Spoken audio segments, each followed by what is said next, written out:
Olá, meu nome é Lucas, este é o Diário de Leitura e dando prosseguimento na leitura coletiva de todos os contos do Cortázar, nesse vídeo eu venho comentar o livro As Armas Secretas. As Armas Secretas é composto por 5 contos longos e 5 contos muito importantes para a carreira do Cortázar, sobretudo os contos O Perseguidor e As Barbas do Diabo. Então, eu vou me propor a comentar os 5 contos nesse vídeo, eu acho que isso é possível, dando enfoque, no entanto, a esses 2 contos que são mais importantes para a carreira do Cortázar. No final, eu comento brevemente os outros 3 contos e as interpretações a que eu cheguei. O momento do vídeo em que eu vou falar a respeito de cada conto estará aqui na descrição. Em O Perseguidor, que é um conto bem longo, eu diria até que o mais longo dessa coletânea, nós temos a história do jazzista Johnny Carter. O Johnny Carter é um saxofonista excepcional que toca jazz. Ele tem uma origem norte-americana e quando nós o encontramos no conto, ele está em Paris fazendo algumas apresentações. Esse Johnny Carter tem uns achados assim no jazz que deslumbram as pessoas. Ele é muito fora da curva. Só que ele é fora da curva não só no plano artístico, como também no plano pessoal, ou seja, a vida dele é aquela típica vida de artista, toda torta, toda bagunçada, sem nenhum padrão, ele vive se sabotando, se dando mal, ele usa drogas, vive tendo alucinações, fica doente. E isso exige que em torno dele exista toda uma rede de proteção que nós vamos conhecendo aqui, de amigos e admiradores. Só que é uma rede de proteção ambivalente, porque ao mesmo tempo que o protege, também o prejudica. Muitos desses amigos também fumam, também consomem drogas, então ora ajudam, ora atrapalham. O personagem principal, eu diria, é o narrador, ao lado do Johnny Carter, chamado Bruno. Bruno é um crítico de jazz e ele então vai contando essa história do Johnny Carter e a sua relação com ele. Ele é um crítico, ele é muito próximo do Johnny Carter, diríamos até que ele é um amigo. E sobretudo ele escreveu uma biografia sobre a vida e a obra do Johnny Carter, que está fazendo um grande sucesso, na qual ele meio que conseguiu teorizar o que seria essa singularidade da música do Johnny e o que seria então esse jazz novo que estava surgindo. No conto nós vamos então acompanhando as vicissitudes dessa vida do Johnny sob o olhar do Bruno, as relações que eles vão estabelecendo nessa queda progressiva no caos da vida pessoal do Johnny, até que ela encontra um desfecho. A gente percebe que o Johnny ele tinha uma busca muito genuína por algo que escapava à normalidade, que escapava à realidade percebida pelas outras pessoas. Ele tinha um olhar muito agudo para as coisas. E quando ele usava drogas, isso acabava potencializando esse olhar e ele conseguia, assim, dizer coisas que incomodavam as pessoas porque eram muito desconcertantes,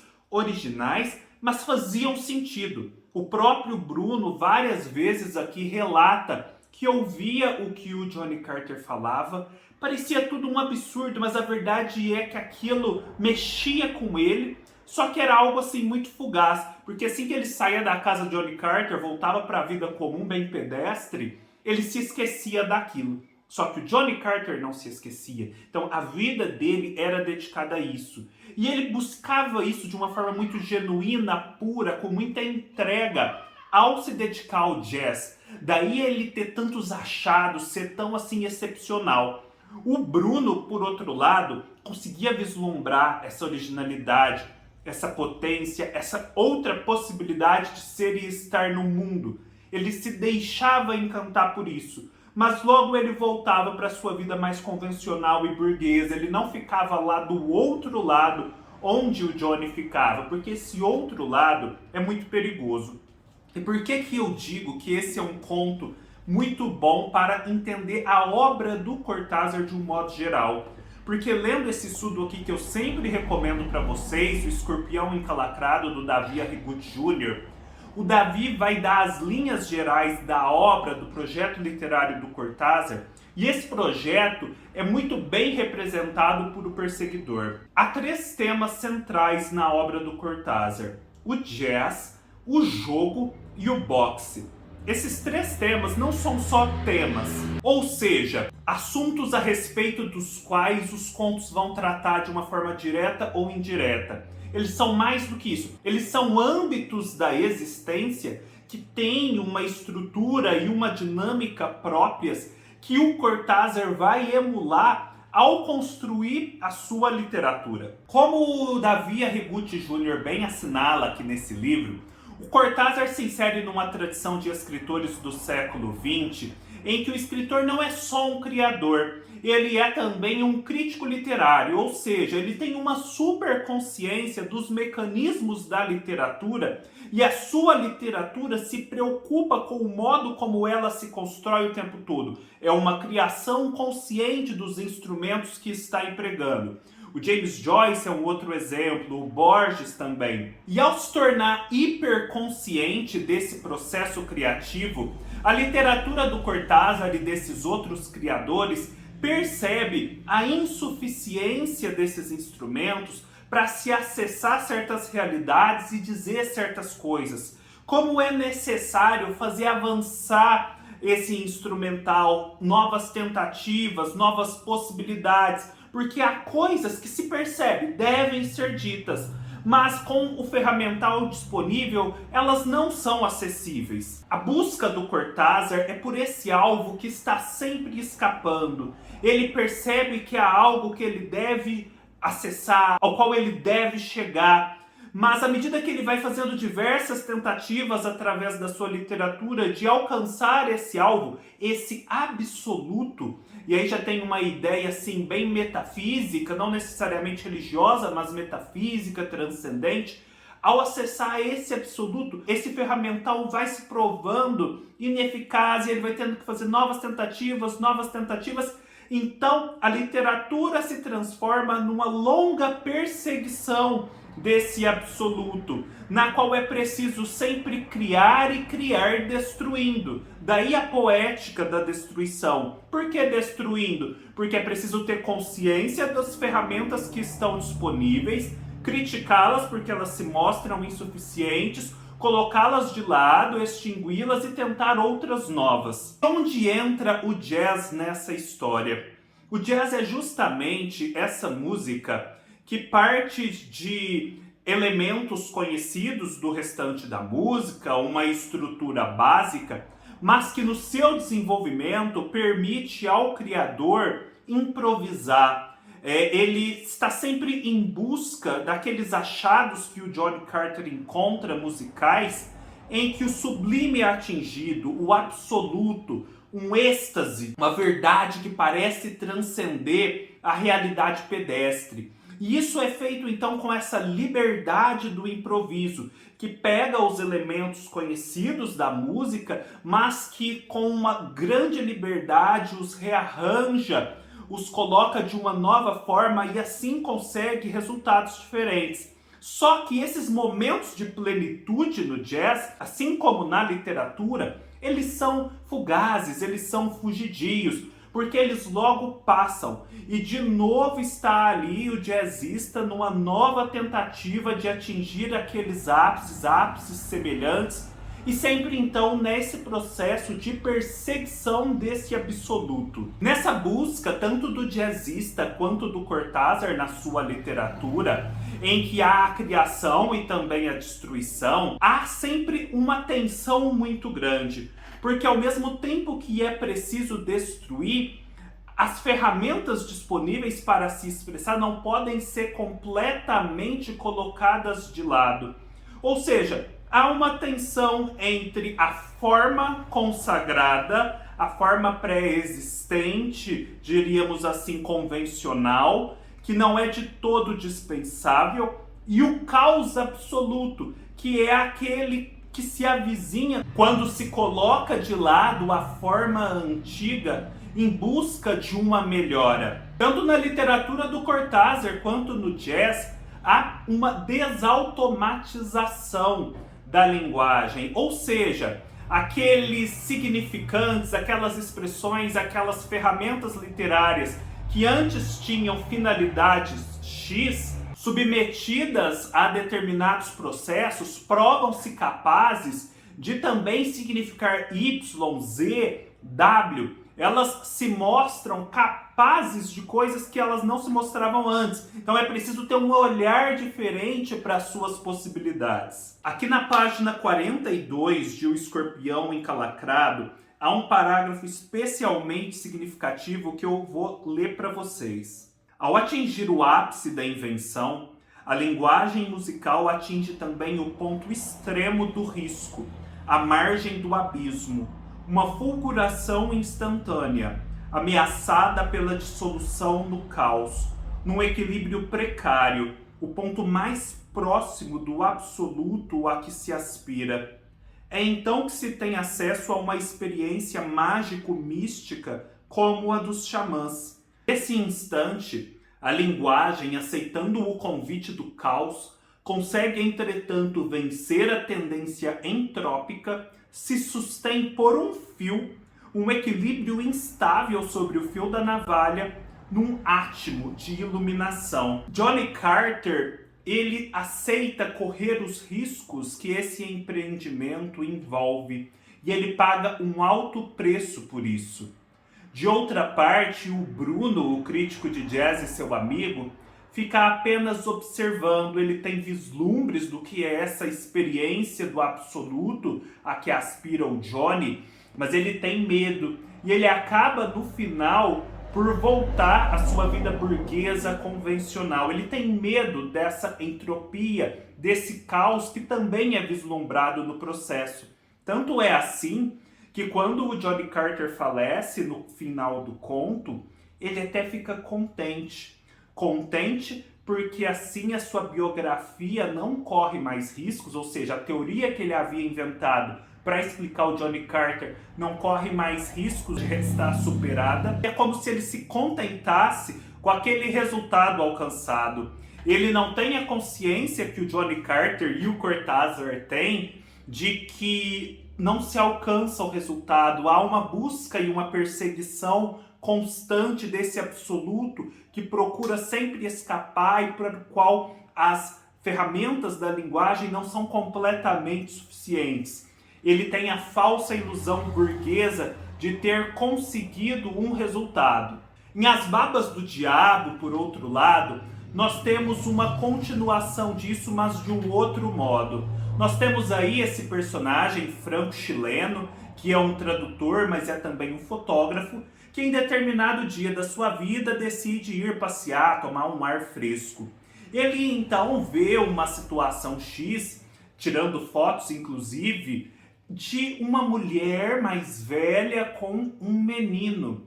E ele pensa que se trata ali na sua mente, a interpretação que ele faz, da cena da iniciação sexual de um menino que se encontra pela primeira vez com aquela mulher, que vai lhe ensinar então a lição do sexo, né? Dar-lhe uma educação sentimental.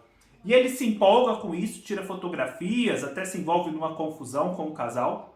E depois, quando ele chega em casa, revela a fotografia, faz ampliações, ele começa a perceber coisas que ele não havia percebido no momento em que ele presenciava a cena ou que ele a captava através das lentes de sua câmera.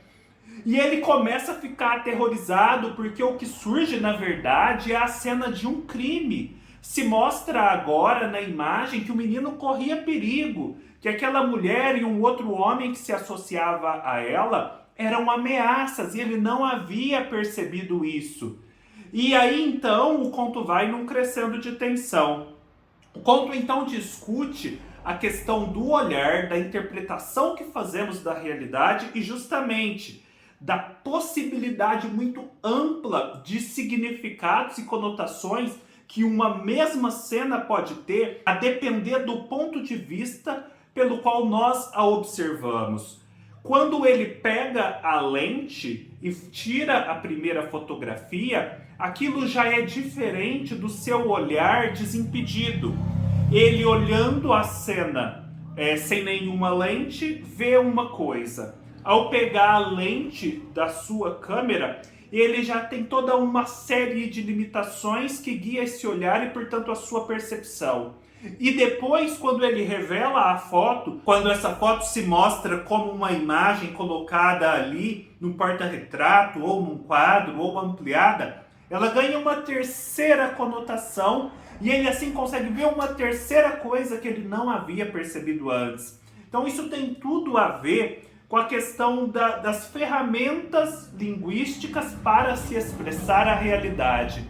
Aqui nas Barbas do Diabo, nós estamos falando de fotografia, câmeras e lentes, olhar. Mas na literatura se trata de linguagem, escrita, idioma, significados das palavras. Aqui também é necessária essa desautomatização, não da linguagem, mas do olhar. O olhar tem que estar prevenido de que o que ele vê, a princípio, não necessariamente é o real, é uma interpretação, de que é preciso olhar outra vez e com abertura para essas outras possibilidades. Depois nós temos o primeiro conto, na verdade, da coletânea, que é Cartas de Mamãe, que é um dos meus contos favoritos, em que um casal, que a gente percebe saiu da Argentina e hoje em dia vive em Paris, vai relatando, né, sob a perspectiva do marido, no caso, vai relatando as cartas que ele recebe da mãe na Argentina. A mãe hoje em dia vive sozinha, e a gente percebe que esse homem, esse moço, tinha um irmão, que esse irmão morreu, por isso hoje em dia a mãe vive sozinha, e que a saída dele e de sua esposa da Argentina para Paris esteve envolvida com esse irmão e com a sua morte.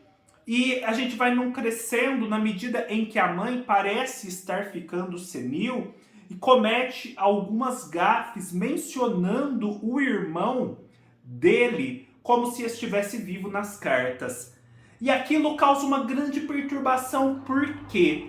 Porque esse irmão, apesar de nunca ser mencionado pelo casal, estava como se fosse presente entre eles, porque ele fora determinante de um modo muito traumático para aquela reunião, para a vida deles ser como é hoje em dia. Só que eles evitam falar. E quando essa mãe nas cartas começa a mencionar o irmão, essa presença se insinua na vida deles de um modo incontornável, ou seja, já não é mais possível ignorar que ele existe, que ele existiu. Na verdade, ele nunca deixou de existir, ele pairava dentro do silêncio, mas ele era como uma terceira pessoa naquela casa. E o conto vai num crescendo de tensão, em que é como se a tensão desses personagens em relação a essa pessoa ausente conseguisse materializar essa pessoa, a sua presença na vida deles. Então é um conto sobre como para estar presente não necessariamente se precisa de um corpo. Há certos temas, há certas pessoas que pairam na vida das outras, não obstante nunca serem vistas ou mencionadas. Uma existência no limiar. Depois temos um conto que é uma graça, Os Bons Serviços, de uma empregada doméstica parisiense que é muito divertida e vai contando um pouco das suas memórias e contando as memórias de quando ela era mais nova, ela conseguia trabalhar em casas muito importantes e em vários dias da semana. E em determinado momento ela foi chamada para uma casa muito chique, e nessa casa muito chique deram uma grande festa. Ela conheceu um determinado rapaz e esse determinado rapaz ali mesmo na festa lhe serviu uísque, foi muito simpático com ela e ela nunca se esqueceu disso. Mais tarde, esses patrões, né, os que organizaram a festa, revelam que esse moço faleceu, que por uma série de circunstâncias é necessário, se ela consentir com isso, que ela se mostre como a sua mãe, a mãe do rapaz falecido, no velório, que ela chore, para poder causar uma impressão para a sociedade. Esse rapaz era um grande estilista de moda. E ela então faz isso, né? Ela se presta a esse papel, a essa representação socialmente conveniente.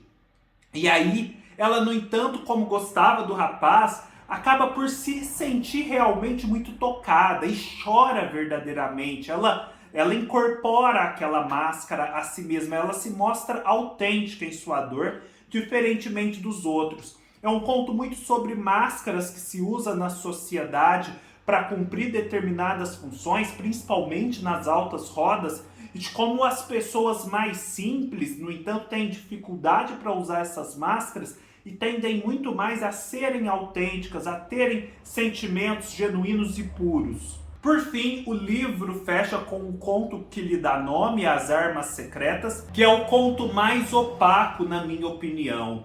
É a relação de um moço e de uma moça ali em Paris, depois da Segunda Guerra Mundial. É possível perceber os traumas da ocupação nazista sobre a França. E esse moço e essa moça se apaixonam, começam a namorar, mas eles nunca consumam esse amor através de um ato sexual. Parece haver sempre algo que impede. Esse moço tem alguns problemas de sonhos muito vívidos que lhe perturbam a paz, lhe perturbam os sentidos. Essa moça também começa a ter algo semelhante.